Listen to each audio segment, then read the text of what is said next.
तो समृद्ध छत्तीसगढ़ इस विषय पे आज हम पूरी परिचर्चा करेंगे और अलग अलग पैनल में हमारे साथ में विशेषज्ञ मौजूद रहेंगे और ये ओपनिंग सेशन है और इसमें माननीय सांसद विजय बघेल जी हमारे साथ में मौजूद हैं।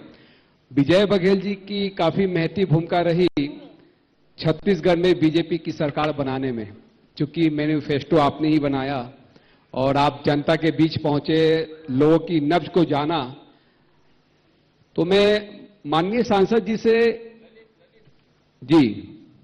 माननीय सांसद जी से शुरुआत इस प्रश्न के साथ करना चाहूंगा कि जिस मकसद के साथ, जिस उद्देश्य के साथ उन्होंने मैनिफेस्टो में जिन महत्वपूर्ण बिंदुओं को रखा था उसको पूरा करने में कितनी सफलता मिल पाई है, क्योंकि करीब करीब मुझे लगता है कि 20 माह हो चुका है और इन 20 माह में विष्णुदेव साय सरकार ने कई सारे मोदी की गारंटी को यहां पे पूरा किया है।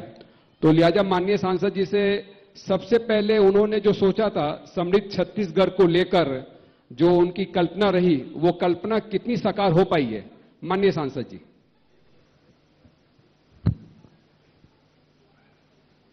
पहले तो साधना न्यूज एमपीसी जी को बहुत बहुत धन्यवाद देना चाहता हूं। गांधी जी, गुप्ता जी परिचर्चा में अभी मेरे साथ बैठे हैं। साथ ही साथ यहाँ पे माननीय विधायक जी, पूर्व विधायक जी और सभी सम्माननीय हमारे साथीगण, भाइयों बहनों, प्रबुद्धजन और मेडिकल से जुड़े हुए सभी भाइयों बहनों, ये जो विषय आपने लिया है वाकई में बहुत महत्वपूर्ण विषय है। और जिस तरह छत्तीसगढ़ को माननीय विष्णुदेव साय जी के नेतृत्व में अभी 1.5 साल से ऊपर कार्यकाल हो गया। 1 साल का कार्यकाल माननीय मोदी जी का भी तीसरे कार्यकाल का और मेरा जो दूसरे कार्यकाल का ये समय चल रहा है। और जिन बातों का उल्लेख आपने किया है, निश्चित रूप से 2023 में जब विधानसभा चुनाव हुए उस समय लोगों के मन में जो परिकल्पना थी, जो भाव था, उसको विस्तार से जानने के लिए अंतिम छोर के व्यक्ति तक मैं पहुंचने का प्रयास किया और मुझे घोषणा पत्र समिति के संयोजक के रूप में जो दायित्व पार्टी ने दी, उस दायित्व को मैं अच्छी तरह निभा सकूं, उसके लिए मैं भरपूर प्रयास किया। अपने पूरे टीम के लगभग 31 लोगों की टीम बनी थी घोषणा पत्र समिति की। प्रमुख नेता भी थे, माननीय राम विचार जी, माननीय शिवरतन शर्मा जी, माननीय अमर अग्रवाल जी और सीनियर लीडर थे जो सहसंयोजक थे। और विधानसभा स्तर पे जाके लोगों से मिले, चाहे वो मजदूर हो, चाहे किसान हो, चाहे उद्योगपति हो, चाहे व्यापारी हो, चाहे शिक्षा जगत में जुड़े हुए लोग हों, चाहे स्वास्थ्य में जुड़े हुए लोग हों, और चाहे विद्यार्थी हो, पत्रकार साथी हों, चाहे लोक कलाकार हो, मैंने सभी वर्ग से बात की। और मेरी एक भावना ये भी थी कि हर व्यक्ति सरकार से क्या अपेक्षा रखता है अपने लिए, अपने परिवार के लिए और अपनी टीम के लिए। तो सबकी अलग अलग भावना रहती है। जो जिस दायित्व को निभा रहा होता है, किसान किसानी के लिए, पढ़ने वाले बच्चे पढ़ाई के लिए, डॉक्टर स्वास्थ्य में कैसे अच्छी सेवा हो और मूलभूत सुविधा किस तरह मिले, मजदूर अपने मजदूरी के लिए, उद्योगपति अपने उद्योग के विकास के लिए, व्यापारी अपने व्यापार को और किस तरह सरकार के माध्यम से आगे बढ़े, ये सब बातें थी। और वाकई में एक सुखद अनुभव मुझे हुआ निश्चल मन से, निश्चल भाव से लोग दिल खोल के मेरे से बातें की। मैं आश्चर्यचकित था कि कितने विश्वास के साथ लोग आ रहे हैं। वहीं से पता चल गया था कि भारतीय जनता पार्टी के प्रति लोगों में एक भाव है कि भारतीय जनता पार्टी की सरकार बनेगी तो निश्चित रूप से जो हमें पूछने आए हैं, हमारी भावना जानने आए हैं, हमारे घर चल के आए हैं, हमारे क्षेत्र में चल के आए हैं, वो फलीभूत होगा। और उसी विश्वास के आधार पर लगभग 45 विधानसभा, 90 में 45 विधानसभा में स्वयं गया। बाकी हमारे अन्य समिति के सहसंयोजक और साथीगण गए। पत्रकार भाइयों से भी मैंने जानकारी ली कि भाई आप लोग समाज के आईना हो, आप लोग के माध्यम से बहुत सारी बातें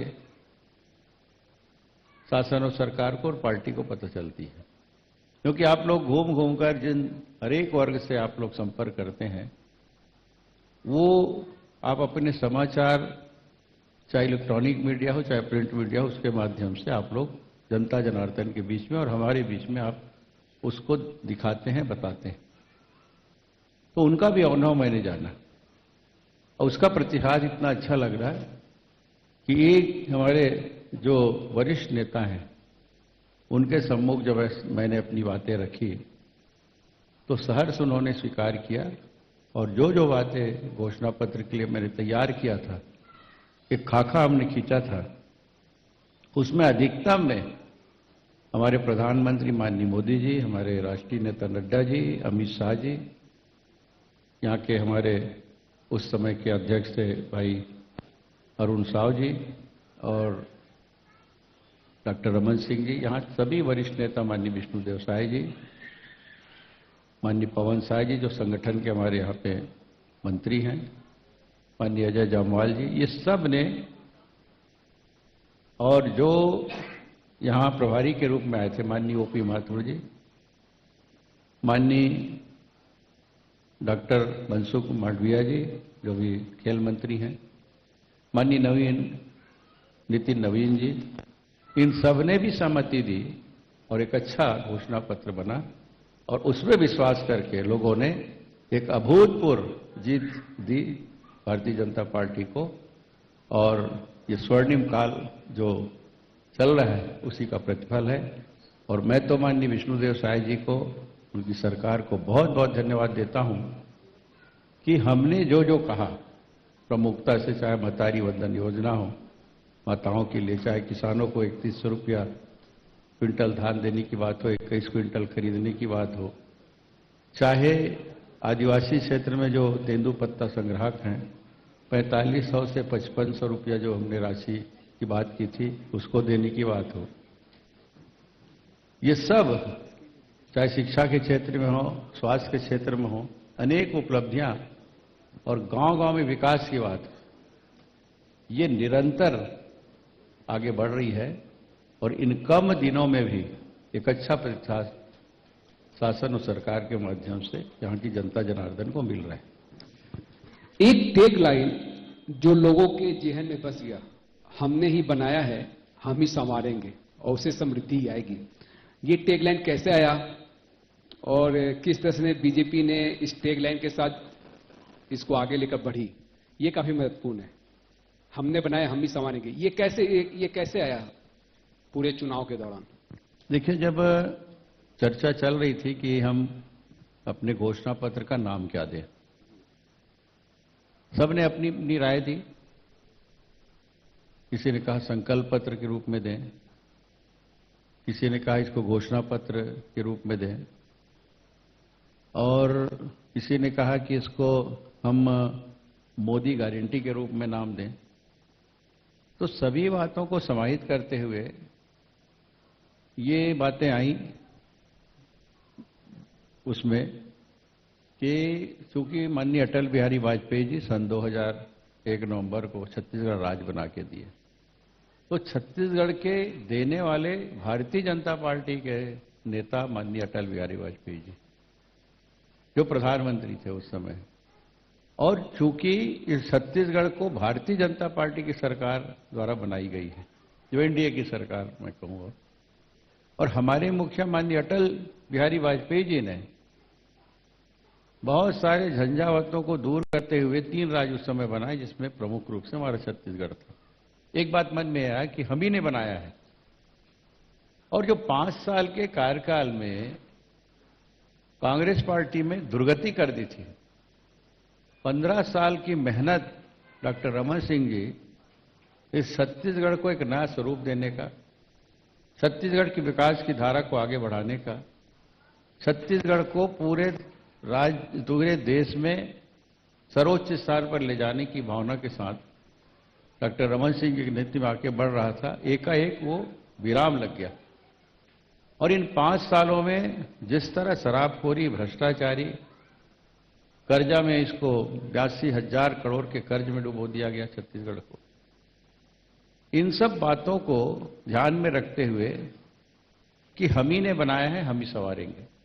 जो दुर्गति कर दिया 5 साल में कांग्रेस सरकार ने, उसको फिर से एक बार संवारने का काम हम ही करेंगे। ये बातें सामने आई और ये शब्द, ये सदवाक्य है, वो चल पड़ा और जनता के बीच में ऐसा मशहूर हुआ कि सबके मन में बातें आई कि वाकई में भारतीय जनता पार्टी बनाई है और भारतीय जनता पार्टी संवारेगी, जो आज प्रत्यक्ष रूप से लोग देख रहे हैं। चूंकि आप गांव-गांव तक पहुंचे और गांव के लिए जो स्कीम थी पीएम आवास योजना, जो पिछली सरकार में बन नहीं पाई, आपकी सरकार ने पहले ही कैबिनेट बैठक में उस प्रस्ताव पे हस्ताक्षर किया और मुख्यमंत्री जी ने ये कहा कि जब तक इस पे काम नहीं होगा वो सीएम हाउस नहीं जाएंगे। तो आपको क्या लगता है पीएम आवास योजना काफी निर्णायक साबित रहा, जिस पे आपने बड़े स्तर पे काम किया? निश्चित रूप से एक वाक्य था, मोदी गारंटी जी, और मोदी जी के नाम से तो लोग इतना विश्वास करते हैं, जहां मोदी जी का नाम जुड़ गया मतलब वो काम अवश्य होगा। मोदी है तो मुमकिन है, ये लोगों के जहन में है। और हमने जो कहा कि भाई 18 लाख आवास हम बनाएंगे, वो उसमें लोग विश्वास किए, क्योंकि प्रधानमंत्री आवास की जो दुर्गति जो कांग्रेस सरकार ने की थी, केंद्र सरकार से स्वीकृत होके गरीब लोगों के प्रधानमंत्री आवास की स्वीकृति आती थी, लेकिन इतनी बेशर्मी से उसको वापस कर दिया जाता था। उन गरीबों के प्रति भी हमदर्दी, उनके प्रति भी सद्भाव कांग्रेस के शासनकाल में कांग्रेस के मुख्यमंत्री के मन में नहीं रहा। उन्हीं के नेता, उनके उप मुख्यमंत्री का जब उस समय बयान आता था कि हम देना चाहते हैं लेकिन मुख्यमंत्री जी इस तरह से निर्णय ले रहे हैं, उन्होंने तो इस्तीफा भी दे दिया था। इस्तीफा भी दे दिया था। तो इतनी बेशर्मी उस सरकार में थी जिसका हद नहीं था। ये टीस, ये दर्द, ये पीड़ा प्रधानमंत्री आवास के पात्र गरीब लोगों के मन में था। दूसरी बात, जब हम बोले अपने घोषणा पत्र में, तो एकाएक लोगों के मन में विश्वास जागा कि जो सरकार, डबल इंजन की सरकार में क्या फायदा है, ये भी लोगों ने देखा। और इसीलिए सिर्फ छत्तीसगढ़ ही नहीं, मध्य प्रदेश और राजस्थान, हम तीनों राज्य जीते। तीनों हारे थे, 18 में तीनों जीते और तीनों में हमारे मुख्यमंत्री बने। जैसे ही 3100 रुपया धान की बात आई, तो लोगों को ये बात आई कि 2500 रुपया ये दे रहे हैं कांग्रेस सरकार, लेकिन हमने जो एकमुश्त राशि देने की बात की, और कांग्रेस सरकार 4 बार में राशि देती थी, वो भी एक आध किस्त को में कमी या उसमें कटौती कर देना, ये भी चल रहा था। हम 2 साल पहले जो बोनस की घोषणा की थी, हम दे नहीं पाए थे किसी कारणवश, उसको भी देने की बात की, उसको भी माननीय विष्णुदेव साय जी ने पूरा किया। तो ये सब बातें थी। और निश्चित रूप से अभी जो वर्तमान परिस्थिति चल रही है, उसमें निरंतर छत्तीसगढ़ केंद्र सरकार के संरक्षण में आगे बढ़ रहा है और आने वाले और 3 साल, 3.5 सालों में एक नई ऊंचाई में हमारी हमारा जो छत्तीसगढ़ है वो जाने वाला है। क्योंकि अब मतदाता भी काफी जागरूक हो चुका है, उनसे क्या घोषणाएं की जा रही है उस पर उनकी पैनी नजर भी रहती है। क्योंकि आपने घोषणा पत्र में तमाम बिंदुओं को शामिल किया और आप खुद ही कई मौकों पर सरकार को खत लिखते नजर आए कि ये मांग पूरी होनी चाहिए, खासतौर पर कर्मचारियों के हित में आपने अब सरकार तक बात पहुंचाई, क्योंकि घोषणाएं आपके दिल के भी काफी नजदीक है। नहीं, देखिए, जो हमने घोषणा पत्र में कहा और मोदी गारंटी का नाम दिया जी, तो हमारा फर्ज है कि हम हर बातों को समयबद्ध तरीके से पूरा करें। बाकी बातें तो हो गई, लेकिन निश्चित रूप से हम कर्मचारियों से जो वादे हमने किए थे वो वादे, उन वादों में विलंब हो रहा था। नहीं हो रहा था ऐसा नहीं कहूंगा, विलंब हो रहा था। एक आतुरता थी कर्मचारी अधिकारियों के मन में, लगातार मुझसे संपर्क करते थे, अन्य मंत्रीगणों से माननीय मुख्यमंत्री जी संपर्क करते थे। तो मेरा फर्ज है एक जिम्मेदार पार्टी के सांसद होने के नाते, एक जवाबदार होने के नाते और घोषणा पत्र समिति के संयोजक होने के नाते मैं अपने कर्तव्यों का निर्वहन करूं। और मैंने पत्र लिखी माननीय मुख्यमंत्री जी को और कई और नेताओं ने पत्र लिखी, लेकिन पहला पत्र मेरा ही गया। अभी युक्तिकरण की बात हुई, उसमें भी मैंने बात की माननीय मुख्यमंत्री जी से, अनेक मंत्रियों से मैंने बात की, क्योंकि जिन बातों को लेकर लोगों के मन में शंका कुशंका हो उसको खुल के कहना हमारा कर्तव्य है।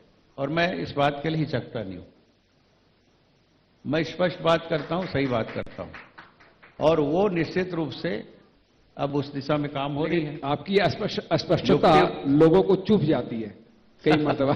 नहीं, कई लोग को चुभ जाती है, कई लोग को अच्छा लगता है। जैसे अभी ताली बजाए साथी लोग, हमारी पार्टी के सब जवाबदार लोग हैं। तो क्या है कि अब उसमें काम होना शुरू हो गया, युक्तिकरण वाले में फिर से उसको खंगालना शुरू किए हैं। ये सबके मन में था, माननीय सभी विधायकों को मन में, क्योंकि सब के पास शिकायतें आ रही थी। तो मेरा स्वभाव ये है कि मैं खुल के उसको बोल देता हूं, क्योंकि जनता के बीच आप ही लोग हैं, रोज आप लोगों का संवाद जनता से हो रहा है, तो आप ही जानेंगे जनता का दर्द क्या है, क्या स्थिति है जमीनी तौर पे। वैसे तो सभी नेता के पास सब जनता जा रही है, सबसे जुड़े हुए लोग हैं, और जो वहां जा रहे हैं वहां जा रहे हैं ऐसा नहीं है, सबके पास जाते हैं। और मैं तो सुबह से बैठ जाता हूं, मेरे हाथ मार्निंग वॉक से आता हूं, बैठ जाता हूं, कभी कभी 1-1:30 बजे तक भी नहीं नहाया रहता। तो और सभी जनप्रतिनिधि मिलते हैं अपने समय के अनुसार, और सबकी व्यस्तता भी रहती है, अनेक कार्यक्रम क्षेत्र से आते हैं, तो सब अपनी अपनी जिम्मेदारी का निर्वहन अच्छी तरह निभा रहे हैं। चलिए, एक महत्वपूर्ण मुद्दे पे आऊंगा, क्योंकि आपातकाल की 50वीं बरसी और आपने घोषणा पत्र में मीसा बंदियों के सम्मान निधि का भी जिक्र किया था, क्योंकि पिछली सरकार ने उसे बंद कर दिया था। अब तो कानून का रूप दे दिया गया, विधानसभा से पास भी हो गया। आपातकाल अब 50वीं बरसी और मीसा बंदियों का दर्द आपने समझा, उसको रखा, उल्लेख भी किया, जो पिछली सरकार ने बंद कर दिया था सम्मान निधि राशि। डॉक्टर रमन सिंह जी के कार्यकाल में मीसाबंदियों को सम्मान राशि देने की परंपरा शुरू हुई। अब निश्चित रूप से आपातकाल के समय जो लोकतंत्र की हत्या की गई, पैरों तले रौंद दिया गया, किसी भी वर्ग को नहीं छोड़ा गया, चाहे पत्रकार हो, चाहे सामान्य जनता हो, चाहे उनके खिलाफ बोलने वाला हर आवाज दबा दिया जाता था। और उनके खिलाफ क्या, सच्चाई को बोलने वाले को दबा दिया जाता था। नसबंदी के नाम में किस तरह लोगों ने पीड़ा सही, अधिकारी कर्मचारियों को टारगेट दिया जाता था, कितना नसबंदी आप केस लाइएगा आपको यह प्रमोशन मिलेगा। कई ऐसे लोग हैं जिनकी 4-4 बार नसबंदी कर दी गई। ये पीड़ा, ये दर्द पूरा देश सह रहा था, और उस दर्द को लिए हुए उस समय के जवाबदार जिम्मेदार लोग उसके खिलाफ लड़ाई लड़ने की शुरुआत की, जिसमें भारतीय जनता पार्टी नहीं, विपक्ष के सारे नेता आगे आकर उसमें लीडरशिप की। माननीय जयप्रकाश नारायण जी के नेतृत्व में एक अलग जगह, माननीय अटल जी, और हर ऐसे नेता को जेल में ठूस दिया गया। 19 महीना को काला दिन सिर्फ भारत ही नहीं, पूरा विश्व के अनेक देशों ने इस बात को लेकर निंदा की थी उस समय। और वही लोग आज संविधान की पुस्तिका लिए घूम रहे हैं, संविधान के रक्षक बने हुए हैं। कितने शर्मनाक बात है।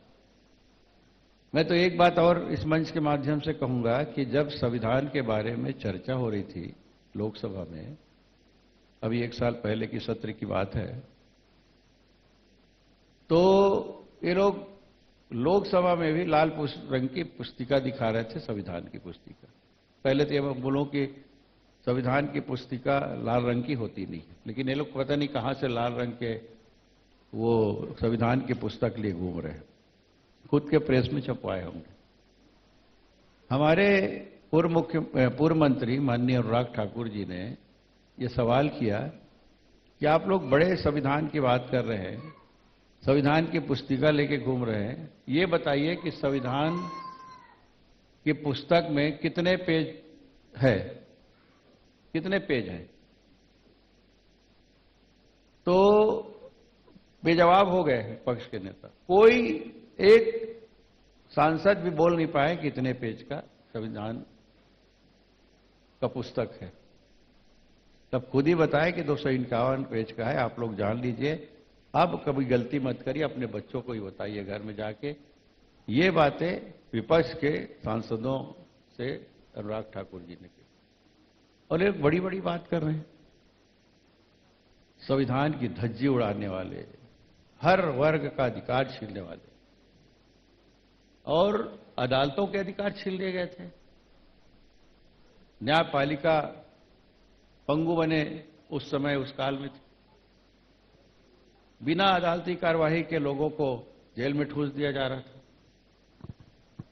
मुगलों का शासन याद करो तो मुगल धर्म बदलने के लिए लोगों को दबाव डालते थे, ये लोग पार्टी बदलने के लिए उस तरह दबाव डालते थे। तो इस तरह के जो कृत्य किए हैं वाकई में संविधान की हत्या है, और इन हत्यारों को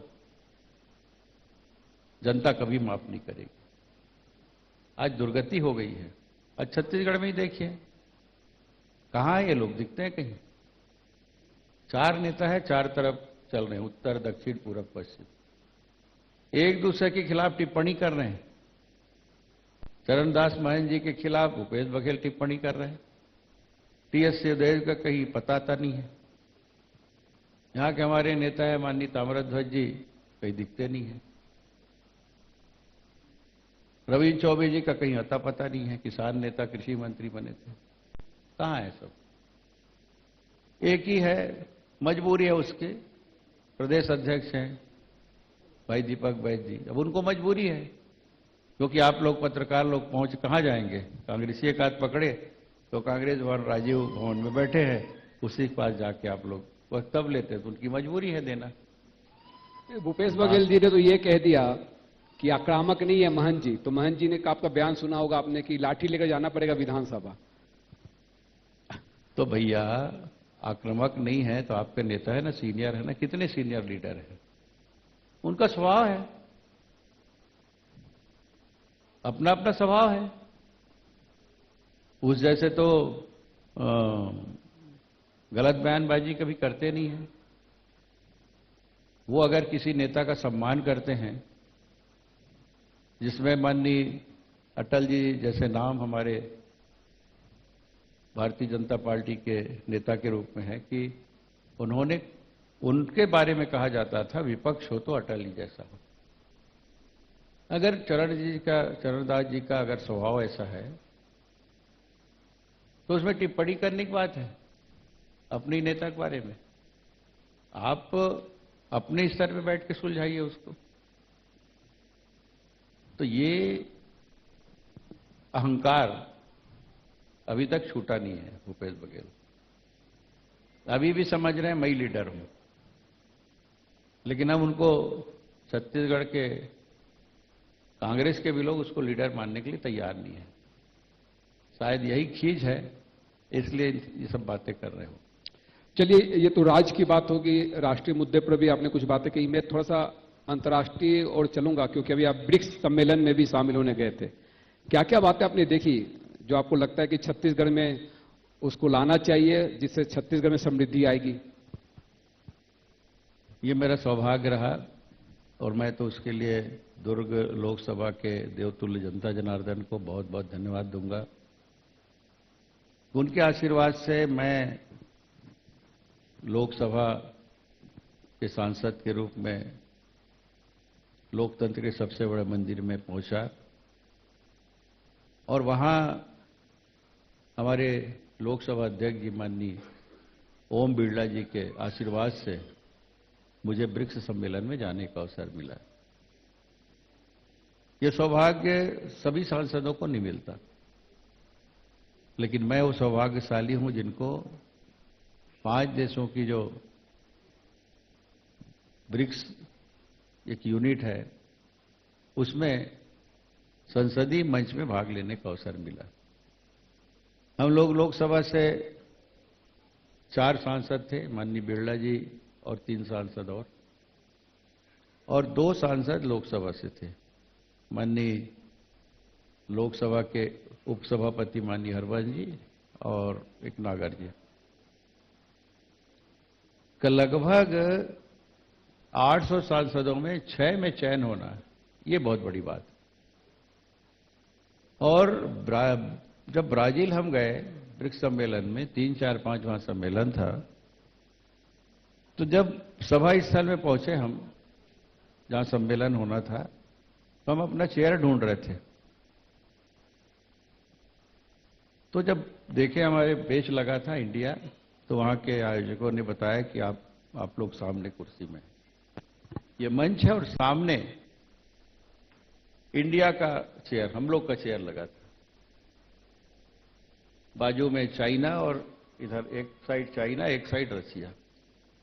मतलब वहीं से आभास हुआ कि भारतवर्ष का मान सम्मान कितना बड़ा है।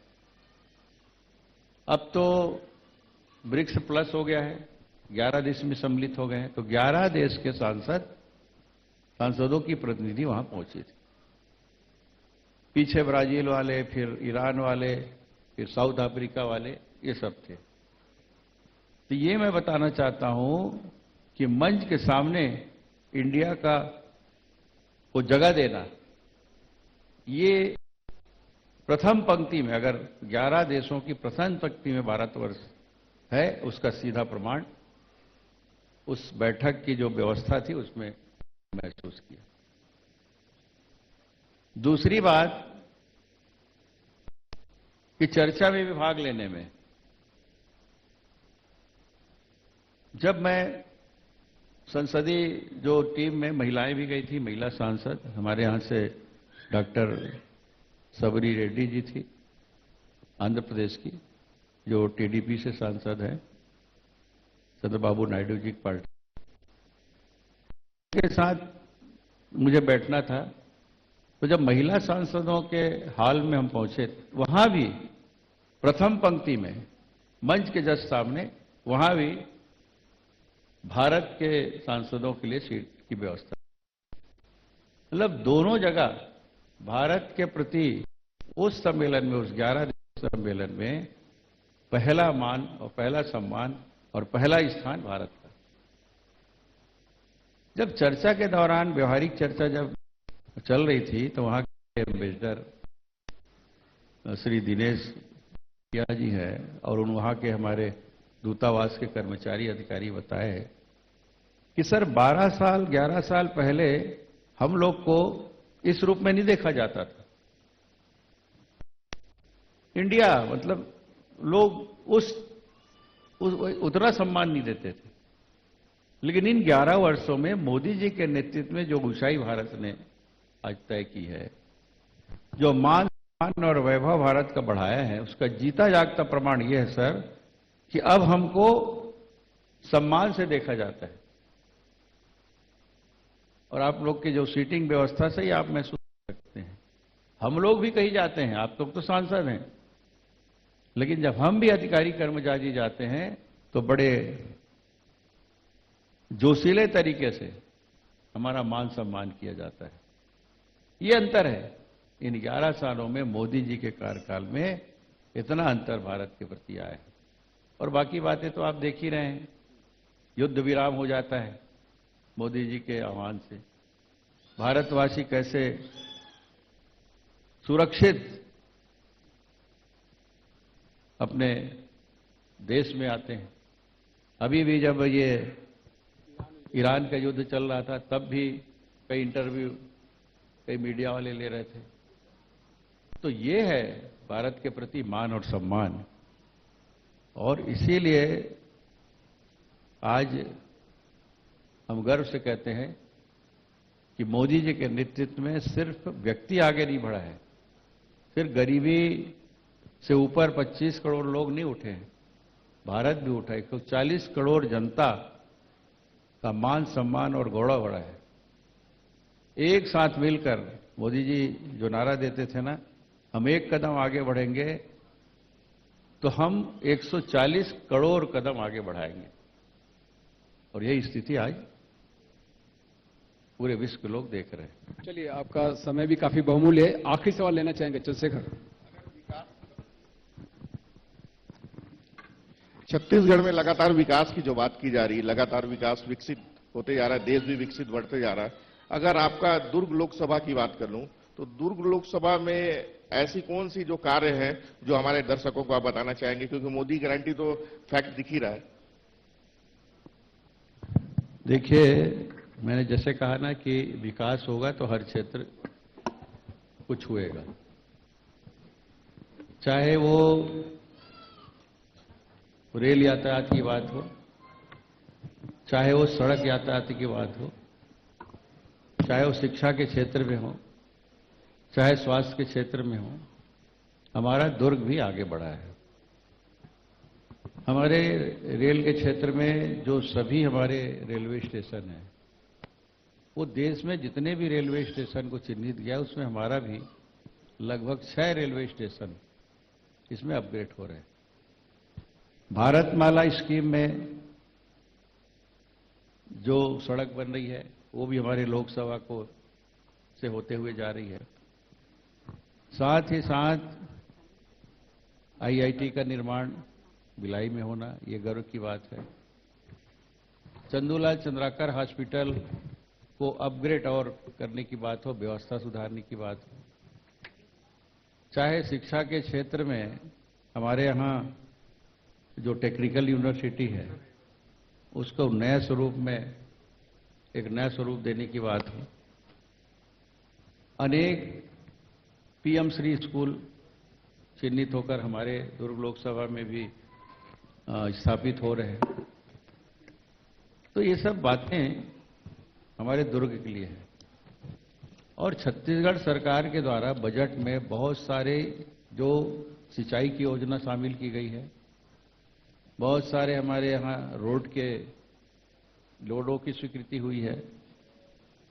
रेल लाइन के लिए जो पाटन से होते हुए जो रेल लाइन जानी है वो भी रेल लाइन स्वीकृत केंद्र के माध्यम से हुई है, जिसके लिए अभी भू अर्जन की शुरुआत भी होने वाली है।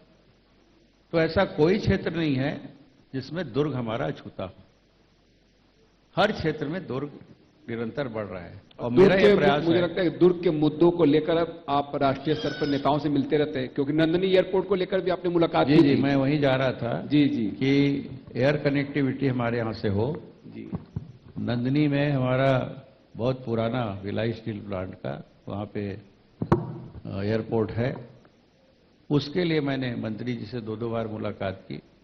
उन्होंने कहा है कि राज्य शासन से आप एक प्रस्ताव भिजवाइए, भिलाई स्टील प्लांट या स्टील बोर्ड से उसका सहमति के साथ, तो निश्चित रूप से अगले साल उसकी स्वीकृति चाहे किसी भी रूप में हो, चाहे उसको ट्रेनिंग सेंटर के रूप में उपयोग करें या छोटी हवाई जहाज उड़ने की बात हो, उसके लिए उन्होंने सहमति दी है। एक बहुत बड़ा काम अभी होने वाला है जिसके लिए जल संसाधन मंत्री माननीय CR पाटिल जी ने स्वीकृति दी है कि सिंचाई के लिए हमने यहाँ से गंगरेल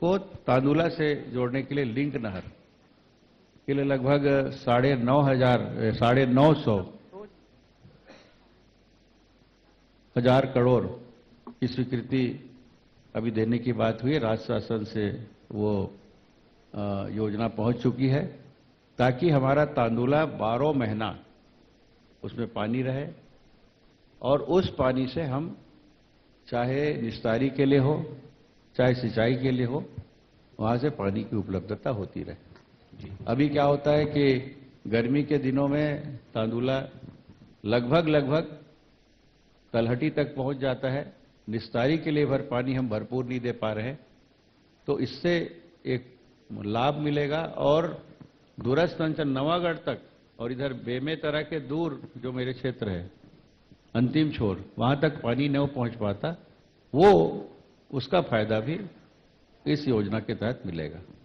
बहुत बहुत धन्यवाद करना चाहूंगा माननीय सांसद विजय बघेल जी का, उन्होंने बहुमूल्य समय निकाला इस मंच के लिए और समृद्ध छत्तीसगढ़ पर अपनी बात रखी। बहुत बहुत धन्यवाद। स्मृति जी। समृद्ध छत्तीसगढ़ का ये प्रथम सत्र, ये पहला सेशन था हमारा, जिसे हम विराम देते हैं। माननीय महोदय का हम धन्यवाद करते हैं और प्रतीक चिन्ह के द्वारा हम उन्हें धन्यवाद करना चाहेंगे। श्री R.K. गांधी जी, श्रीमती नम्रता गांधी, साथ ही शेखर गुप्ता जी, एम ललित साहू जी, माननीय महोदय को प्रतीक चिन्ह भेंट कर आपका धन्यवाद करेंगे।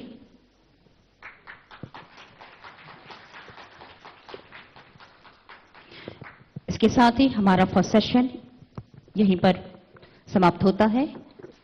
दूसरे सेशन के लिए हम आगे बढ़ेंगे।